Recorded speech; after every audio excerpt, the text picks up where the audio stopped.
আসসালামু আলাইকুম রহমতুল্লাহ।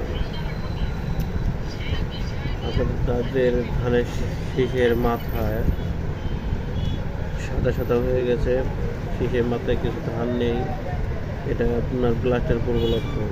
আপনারা এই জমিগুলোতে দ্রুত আপনার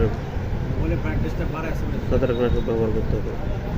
ছত্রাকনাশকের মধ্যে আপনার ব্যবহার করতে পারেন আপনার টেপুকোনা জল, আপনার সাথে থাকবে এটা আরেকটা আছে ট্রাইফ্লোক্সিন। এই দুটা গ্রুপ যে প্রোডাক্টটাতে আছে, যেমন আপনার থানটিভো আছে, নাটিভো আছে, কাউন্টার আছে, ডাইনোভা আছে, এগুলো ব্যবহার করতে পারেন। এগুলো ব্যবহার করলে আপনার এই ধরনের সমস্যার সমাধান হয়ে যাবে।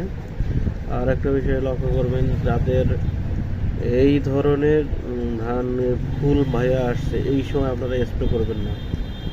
ফুল যদি পড়ে যায় তাহলে আপনাদের এটা ক্ষতি হয়ে যাবে। যাদের ফুল এরকম আছে এই অবস্থায় আপনারা কোনো স্প্রে করবেন না।